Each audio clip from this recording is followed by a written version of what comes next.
I'm going to ask you guys a question.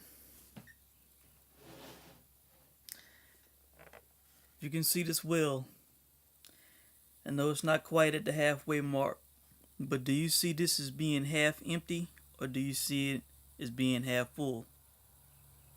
A little bit more than half full. Do you see the emptiness or do you see the fullness of it?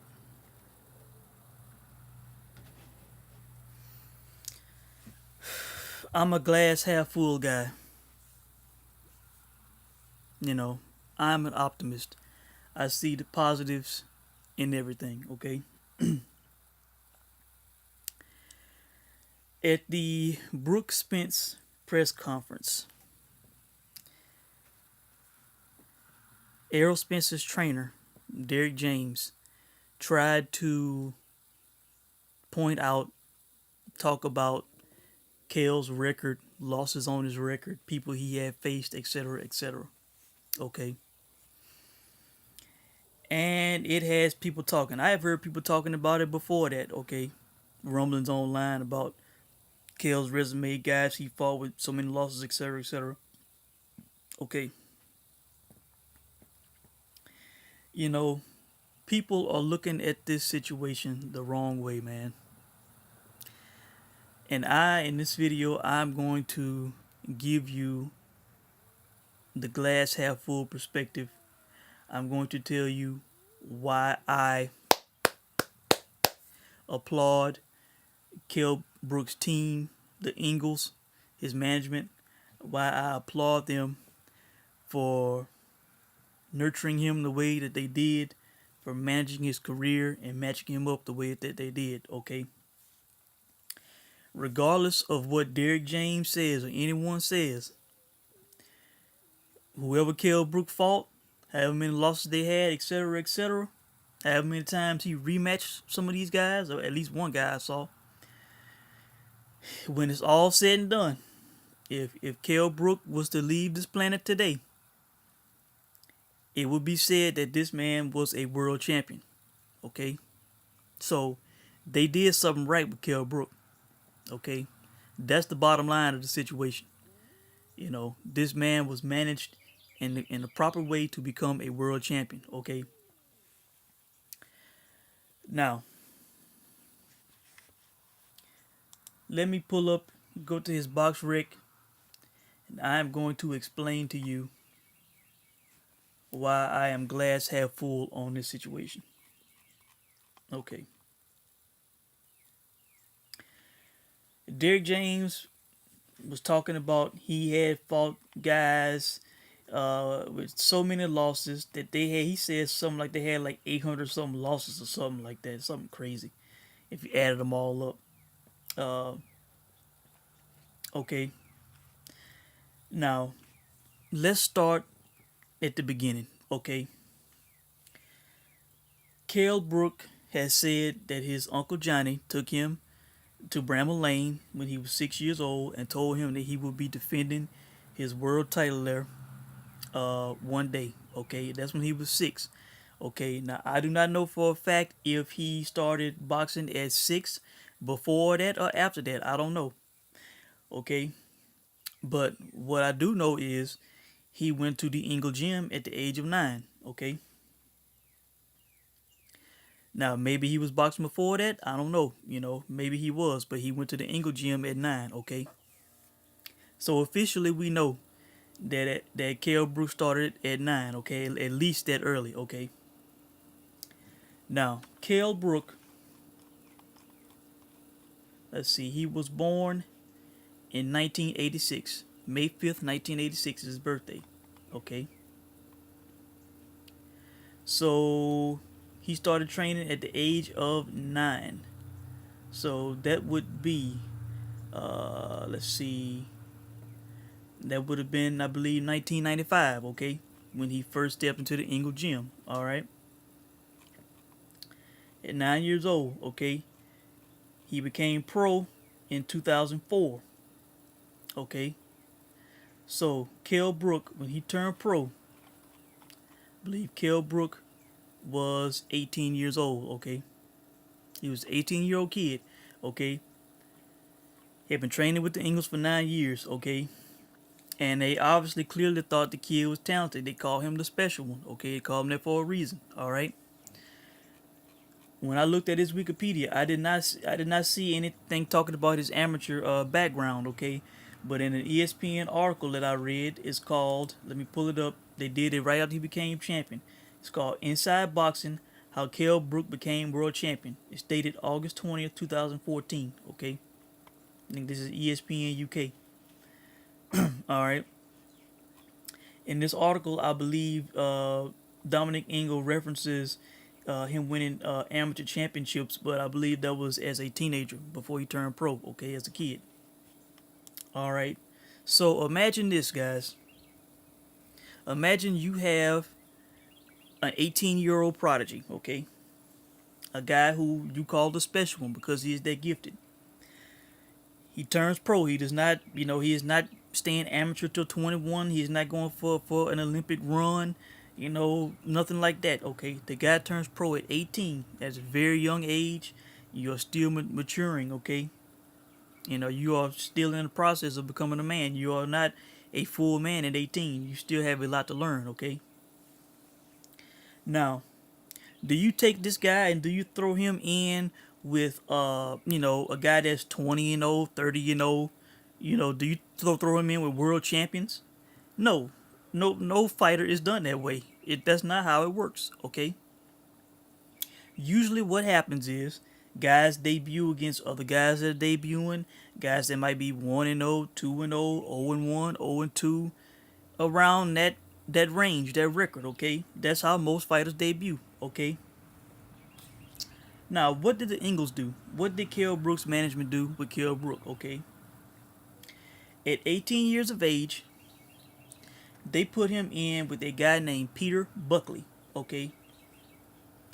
When he fought Peter Buckley, Buckley's record was 31 wins, 189 losses, and 10 draws, okay?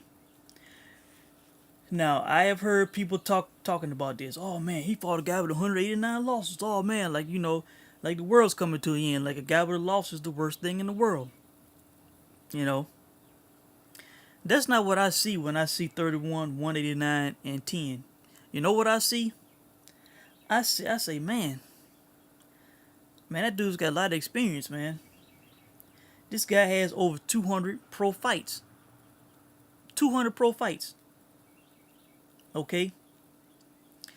Peter Buckley, if I recall, I have his box rec pulled up, okay? When Peter Buckley fought Kell Brook, but first off, he turned pro. He was born in 69. He debuted in 89, okay? So he made his debut at 20 years old, okay? When he fought Kell Brook, Peter Buckley was 35 years old, okay? This was a grown-ass 35-year-old man who had, 15 years experience in the ring as a pro, okay? All right? Now, while people are criticizing the losses on this man's record and all that kind of stuff, I'm telling you, man, I think it is kind of admirable what the Ingles did here. Instead of putting Kell Brook, this young prodigy, in with a guy who was 1 and 0, 2 and 0, 0 and 1, 0 and 2, somebody who was debuting, they put this 18-year-old kid in the ring with a man who was a full-grown man, a 35-year-old man fighting an 18-year-old who had over 200 pro fights. Think about it.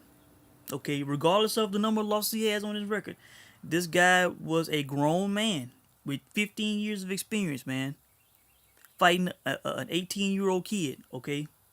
That's who they put this guy in there with for his first fight, okay? Instead of an 0 and 1, 0 and 2, 1 and 0, 2 and 0 guy, or a guy making his debut, okay? I like that. I admire that. They say, you know what, we're going to put this kid in tough. The guy was not a world beater, but he was a tough guy who had experience. When I see guys who have a record like a 31, 189, a lot of losses, you have to be tough in either one or two ways. You have to be mentally tough to keep getting back in there when you keep losing over and over and over again. Or you have to be physically tough, to keep taking those type of beatings and getting back in there, Again, I'm not throwing these guys under the bus. This in my opinion is a real fighter. He may not be a winning fighter or a great fighter or a world champion, but this man is a real fighter. Okay, he takes losses, but he keeps getting back in the ring. Okay, and Kell won that fight on points. 6 round fight. Looks like a 60-54 scorecard. Okay, in his debut. Okay, so he fought a 35-year-old guy who had 15 years experience up to that point in his pro fight in a 6 round fight. That was getting experience. Okay, that's what that was. Okay, now in his next fight, it was a little bit easier. He fought an 0-2 guy. Okay, knocked him out in the first round. Okay, then he fought a 12-46 guy, knocked him out in the second round. Okay, he fought a guy with over 150 fights in his next fight, 24, 139 and 7, knocked him out in the first round. Okay, 16 and 7. Again, that was on points. Another 6 round decision. Okay, but I admire this and I applaud this because they put him in the ring with guys who had experience, man. Guys who had been around, guys who had been in fights, had been in training camps, grown men, not young impressionable boys. Not guys who just out of the amateurs who would have been in the amateurs. Guys who were making their debut. You know, these guys may have had losing records, but these guys have experience, man. That's the way you have to look at the situation, okay? He was getting the experience by fighting experienced guys, okay? Instead of fighting men with no experience, as most fighters do.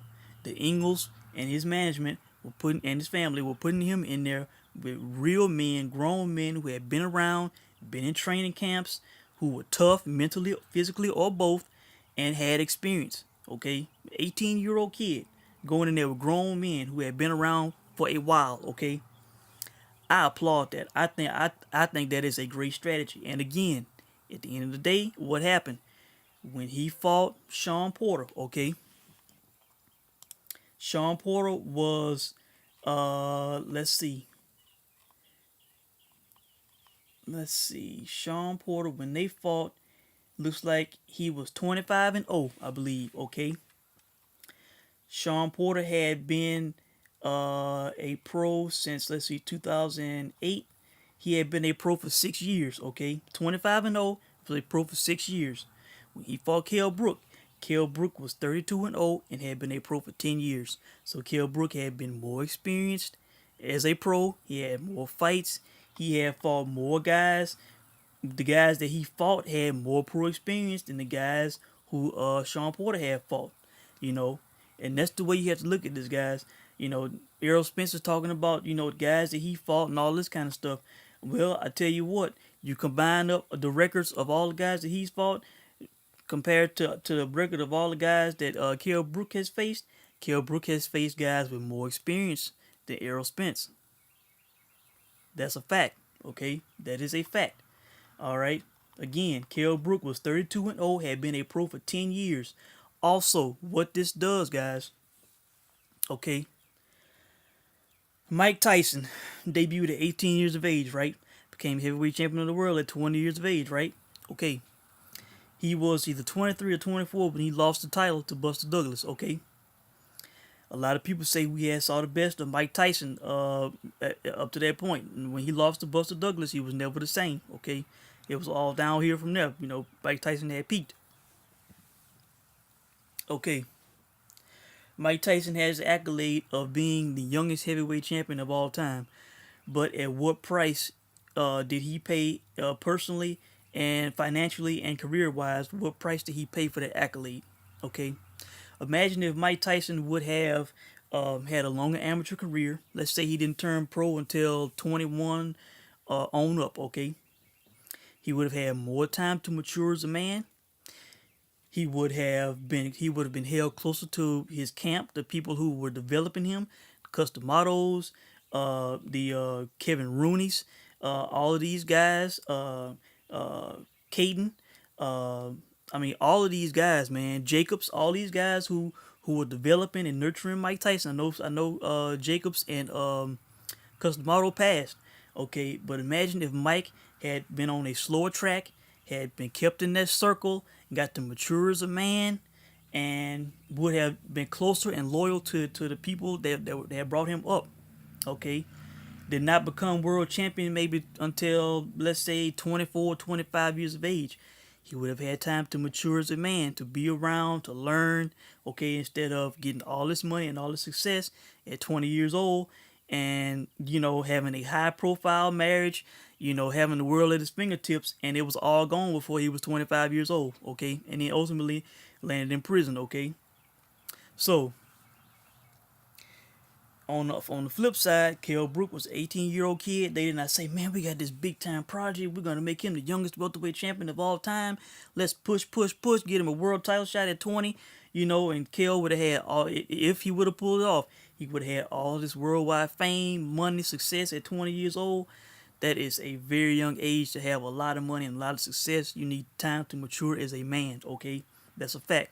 All right, I know this because I'm about to be 35 years old. I thought I knew something at 20, but no, I did not. You need time to learn about life, gain experiences, and know how to deal with situations. Okay, so Kell Brook, and it kept him patient and hungry. Okay, so he went a full 10 years before he fought for his first world title. Okay, so he had matured. He was a grown man at 28 years old by then. He had a lot of experience in the ring. He was mature, and it was the right time for him. He ended up fighting a guy who not only was smaller than him, but had less pro experience, okay, and less fights. All right, so it worked out. What the Ingles did with Kell Brook, hey, bravo, it worked out, man. It worked out, okay. Now, let's see. I want to keep going through his resume, okay. See, I'm still on Sean Porter's here. All right. Let's see. Let's see. He fought a guy who was 24, 139. I don't know if I mentioned that was 16, 77, 2 and 5. Okay. This is one that is constantly mentioned. Okay. This guy Ernie Smith. Okay. He fought him 3 times. Okay. He fought him on May 15th, 2005. Then he fought him again. In September of the same year, and then in April in 2006. Okay, people talk about this guy. Oh man, he fought a guy who had 80 losses, 85, and then ultimately 97 losses. He fought him 3 times. Okay, all right. Now there are many reasons as to why he could have fought this guy 3 times. Okay, maybe Ernest Smith was a tough guy. Maybe he was doing things to Kell that challenged Kell. On the first scorecard, he won 60-54. Okay, let's see. The next one, he won 40-36, and then 60-54. Okay, so he won, according to the judge, he won all of the rounds in those 3 fights. Okay, now maybe Ernest Smith was a tough guy. Maybe Kell was not doing something in those fights against that guy that they wanted him to do. Maybe they wanted him to get a stoppage against this guy. It could have been a number of reasons. Maybe availability of opponents. Maybe they were ready to fight. They could not get a fight. Ernest Smith was available. Let's fight Ernest Smith again. Okay, it was all about getting Kell experience. It was about fine tuning him to ultimately becoming a world champion. Okay, that's the way I see it. Ernest Smith was a guy who, in their first fight, let's see, he had 94 pro fights. Okay, and by the time they fought again, he had, he had over 100 fights. Okay, so this was a guy who had a lot of fight experience, and he was a guy who I guess they wanted to use to fine tune Kell. The Ingles would have to answer this, but I'm pretty sure that there is a good reason behind fighting Ernest Smith 3 times. Okay, you know.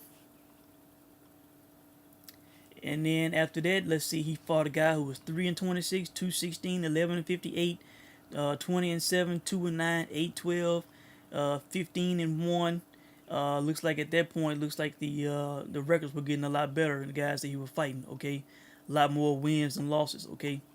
But they brought Kell along at a good pace. They brought him along. They brought him along and against guys who had a lot of experience. And I applaud them. I have heard people say, talk about, oh, when he fought Carson Jones, he got his nose busted up. When he fought Sean Porter's, his eye, something happened to his eye and all this and that. Triple G, he got busted up. I tell you guys, I call that experience, man. That is experience. He knows how to deal with these situations in a fight, as opposed to Errol Spence, who has not faced adversity yet. Okay, now imagine Kell Brook has faced adversity in his career. Okay, and this is going to be his 13th year as a pro. Okay, and he has had 37 fights. Okay, Errol Spence is going to be at Bramble Lane, travel, hostile territory, 30,000 people potentially. He's going to be in there with one of the best welters in the world, the best in my opinion. He's going to have to deal with some adversity for the first time in his career, guys. You know, Kell Brook has already dealt with adversity. That is a plus for Kell Brook. You know, and I am running out of time, but I was going to highlight some other fighters and the tracks that they took to get to where they got. Um, let's see if I can quickly. Let's see.